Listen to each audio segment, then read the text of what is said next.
Découvrez les plans de Dieu dans votre vie à travers l'émission C'est ton jour. C'est ton jour. C'est ton jour. Shalom, bien-aimés dans le Seigneur. Nous avons un plaisir et un honneur de vous accueillir dans notre émission C'est ton jour. Nous avions achevé la semaine à bonté. Nous bénissons le Seigneur pour cette grâce qu'il nous a accordée encore aujourd'hui d'être en contact avec vous tous partout dans le monde. Merci à tous ceux qui nous ont contactés depuis Marseille, depuis Paris, depuis Kinshasa, depuis Butembo, depuis Goma.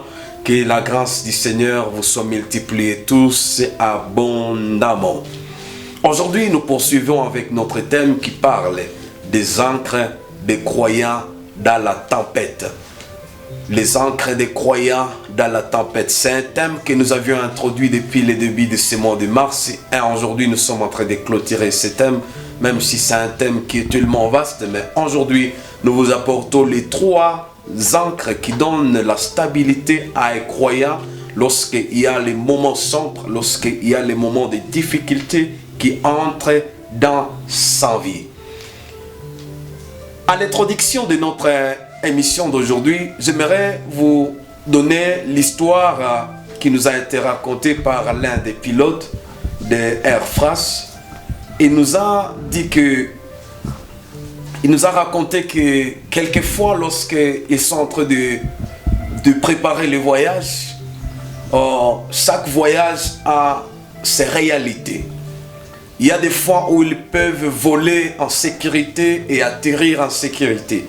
Il y a un temps où ils peuvent décoller en sécurité, mais au cours de leur voyage, ils vont rencontrer une sorte de tempête, une zone de turbulence ou une zone de ténèbres où ils ne verront pas d'où ils vont. Ils nous ont raconté qu'il y a des moments où ils peuvent décoller à peine, ils s'envolent à peine, mais à l'atterrissage, ils croisent une nuée qui leur empêchera de faire quoi? De faire un atterrissage qui est sécurisé. Mais pendant ce temps, il nous a dit quelque chose qui a attiré mon attention. Il a dit que pendant que la tempête s'élève en plein vol, il y a des fois où l'intelligence des pilotes peut lui dire autre chose et ce tableau de bord lui indiquera également autre chose. Quand cette situation arrive, ce pilote nous a dit que pourvu qu'il puisse voler en sécurité et atterrir en sécurité, il se confie plutôt au tableau de bord. Ils ne doivent pas se confier à leur intelligence parce que l'intelligence les disent toujours les affaires qui sont un peu positives alors que peut-être l'avion est dans l'état normal. Et pourvu qu'il puisse atterrir à peine, ce pilote nous a dit qu'il se confie souvent à leur tableau de bord, leur tableau qui les indique l'endroit où ils s'envolent.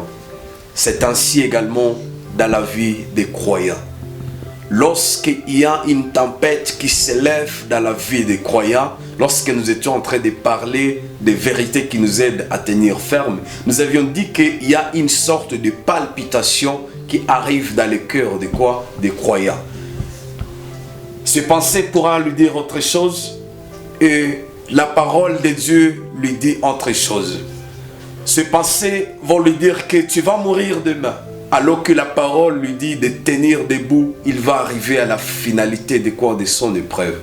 Donc, en tant que chrétien, nous n'avons pas un tableau de bord qui est semblable à celui que le pilote a toujours utilisé.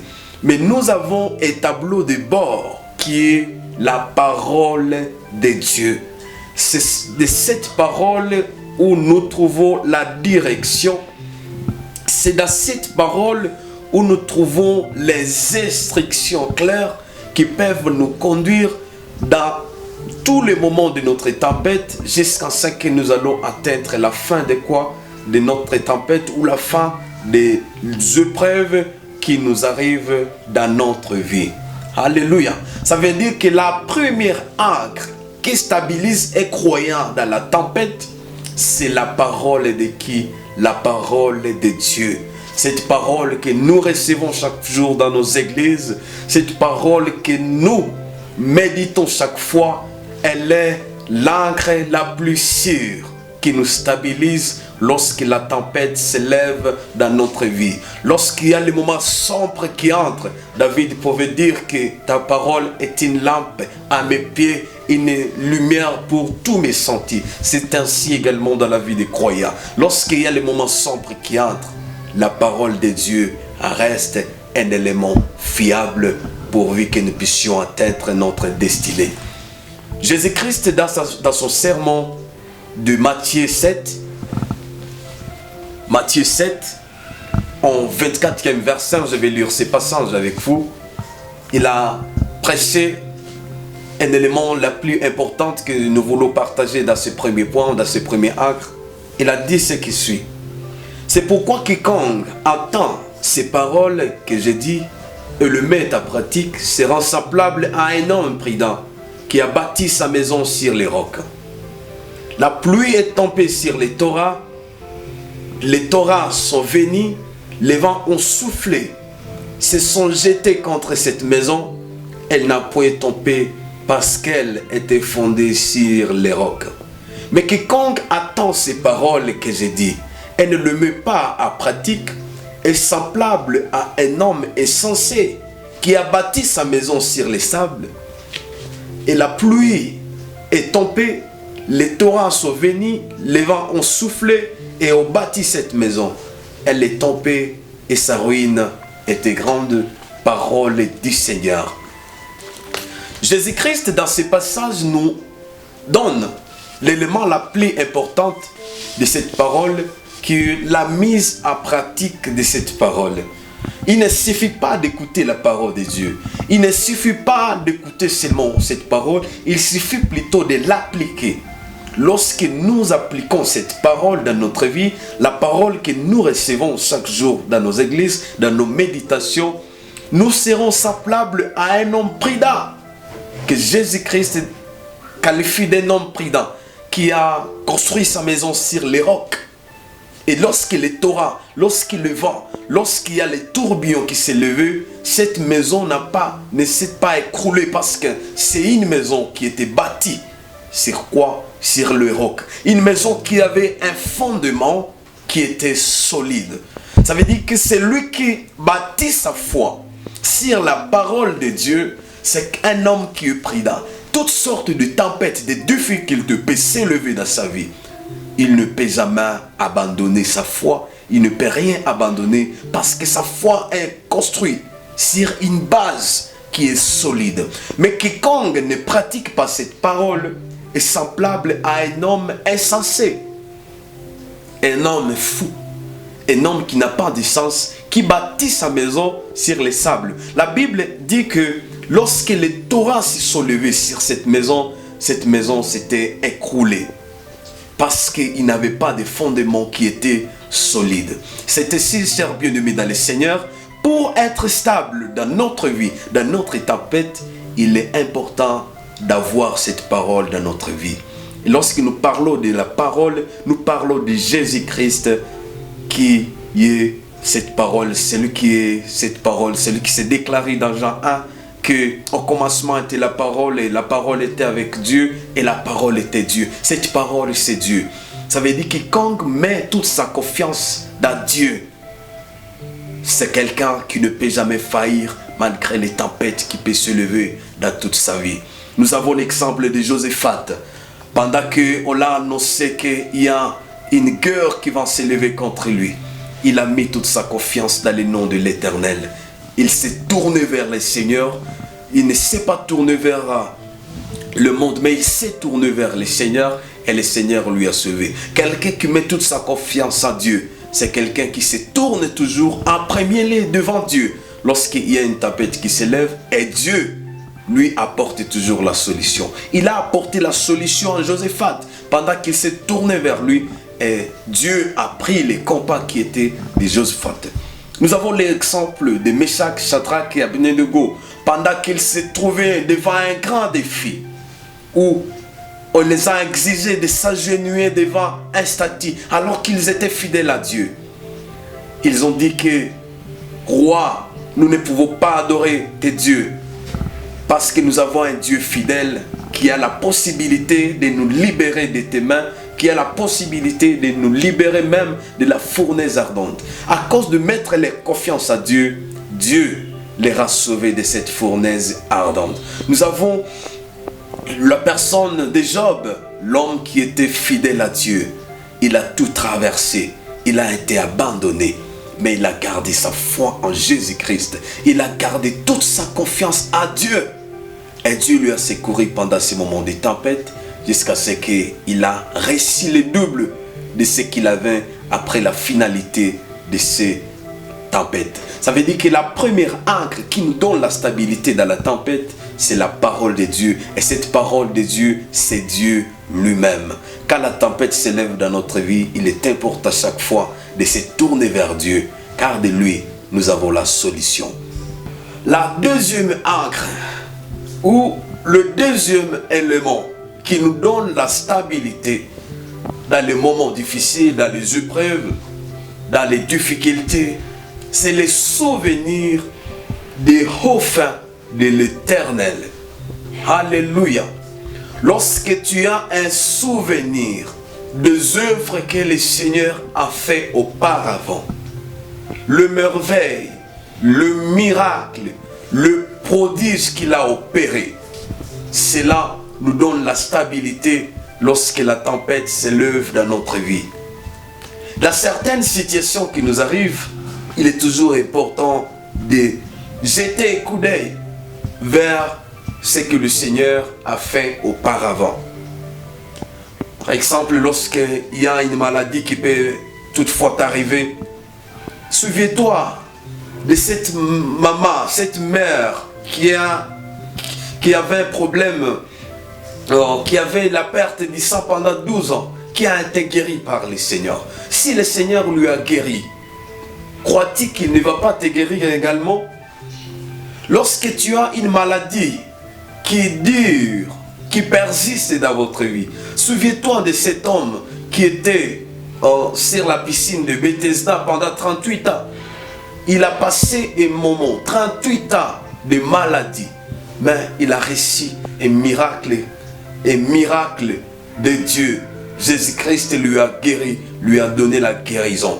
Lorsqu'il y a une paralysie qui vous arrive, souviens-toi des paralytiques que le Seigneur a guéris dans la Bible. Crois-tu qu'il est mort? Il a la possibilité de te guérir également. Ça veut dire, lorsque nous avons des souvenirs sur les œuvres que le Seigneur a fait auparavant, ça nous donne la stabilité. Nous ne pouvons pas céder à n'importe quelle panique parce que nous croyons que celui qui a opéré avec les anciens, il a la possibilité de faire avec nous. Il y a une stérilité qui t'arrive, bien-aimé dans le Seigneur. Souviens-toi d'Anne, souviens-toi de Sarah, souviens-toi d'Abraham, souviens-toi de Manoah, souviens-toi d'Élisabeth, les personnes qui ont eu des enfants dans leur vieillesse. Crois-tu qu'il a la possibilité également de t'abandonner? Il ne peut jamais t'abandonner. C'est Dieu-là. Souviens-toi de toutes ces œuvres. Et lorsque tu es dans les tempêtes, tu n'auras pas à paniquer, à céder à n'importe quelle panique, parce que tu as un Dieu qui est toutefois fidèle à toutes ses promesses.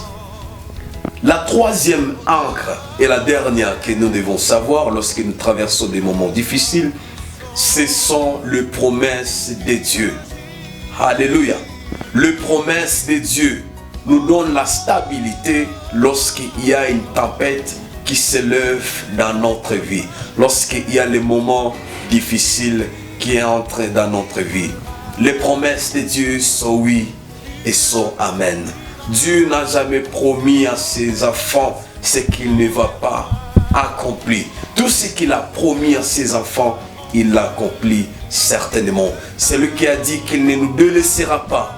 Certainement, il ne peut nous délaisser lorsque nous avons les moments de tempête qui entrent dans notre vie.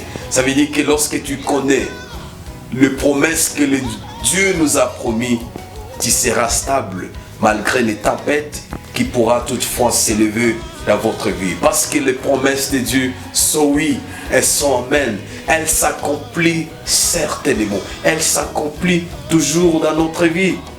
S'il nous a promis la sécurité, lorsqu'il a dit que toute armée forgée contre vous sera nulle sans effet, certainement il le fait. dans notre vie lorsque nous gardons confiance à lui, lorsque nous mettons toute notre foi à lui. Celui qui a dit que vous ne serez pas la queue, mais vous serez la tête. Il a la possibilité, bien-aimé, de te tirer de cette situation et de te donner la supériorité. Parce que c'est un Dieu qui donne toujours tout ce qu'il promet à ses enfants. Il nous a promis le salut.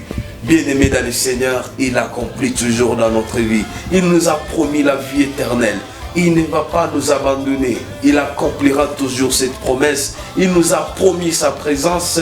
Certainement, sa présence est toujours avec nous lorsque nous mettons toute notre confiance à lui. La troisième ancre, comme je l'ai dit, que tu dois savoir lorsqu'il y a un moment de tempête qui est entré dans ta vie, tu dois savoir que les promesses de Dieu sont oui et amen. Elle doit toutefois s'accomplir dans votre vie. Dieu est fidèle. Il n'est pas un homme pour mentir, ni un fils de l'homme pour se repentir. Tout ce qu'il dit, il l'accomplit. Il accomplit certainement. Et pourquoi avoir la crainte, bien-aimé? Je ne sais pas la situation que tu traverses. Peut-être c'est la pauvreté, peut-être c'est les maladies, peut-être tu es rejeté. Bien-aimé dans le Seigneur, tu es un homme de la promesse de Dieu. Tu as la promesse de Dieu et il accomplira cette promesse selon sa parole. Ma prière ce soir est que le Seigneur touche chacun, qu'il accomplit tous vos désirs, tout ce qu'il a promis dans votre vie, qu'il puisse vous les donner. Il vous a promis la réussite, qu'il puisse vous donner cette réussite afin que vous puissiez aller en avant. Aujourd'hui, nous clôturons ce thème. C'est un thème qui est tellement large, mais ma prière est que le Seigneur vous donne la stabilité dans vos épreuves. Il n'échoue à rien. Il a sauvé plusieurs personnes de situations différentes. Bien-aimé dans le Seigneur, il ne peut pas échouer à te tirer de cette situation que tu traverses. Pendant que nous sommes en train de vivre un moment de tempête au Congo, la guerre qui s'élève en Afrique, nous avons un Dieu qui est notre Père. Il nous a promis la paix, la stabilité. Nous croyons qu'au temps opportun, il pourra nous donner cette stabilité si nous mettons toute notre confiance à lui. Tu es un marié, tu as manqué l'enfant. Que Dieu te donne son enfant. Que Dieu te donne les enfants comme il l'a donné à Anne. Il est fidèle et il est vivant et il est éternel. Au clôture de cet âme, je m'aimerais t'assurer que Dieu est là et il est là pour te tirer de quoi? Des situations malheureuses que tu es en train de traverser. Que Dieu nous donne la stabilité malgré toutes les tempêtes que nous sommes en train de traverser. Vous êtes à Butembo, vous êtes à Goma, vous êtes à Paris, vous êtes partout. Que Dieu vous touche. Que la main de Dieu qui n'a pas de limite puisse vous toucher. Malgré les temps que vous avez passé dans les lits à l'hôpital, mais le Dieu qui a guéri le malade de 38 ans, qu'il te donne la guérison pendant cette soirée. Par les noms puissants de Jésus-Christ. Celui qui a fait de miracles, il a la possibilité de te toucher. Par les noms puissants de Jésus. Tu as manqué la stabilité dans votre foyer. Que le Seigneur donne la paix. Que le Seigneur apporte sa paix et sa consolation. Tu as perdu les êtres qui étaient chers. Tu as été rejeté. Que Dieu te donne la faveur comme il a fait avec Joseph, comme il a fait avec toutes les personnes qui ont mis leur confiance à lui. Que Dieu vous bénisse abondamment. Merci de suivre notre chaîne John Cam TV. Nous vous prions de vous abonner sur cette chaîne et de partager nos messages avec les personnes de vos amis afin que tous nous soyons bénis par le Seigneur. Que Dieu vous bénisse abondamment. Découvrez les plans de Dieu dans votre vie à travers l'émission C'est ton jour. C'est ton jour. C'est ton jour.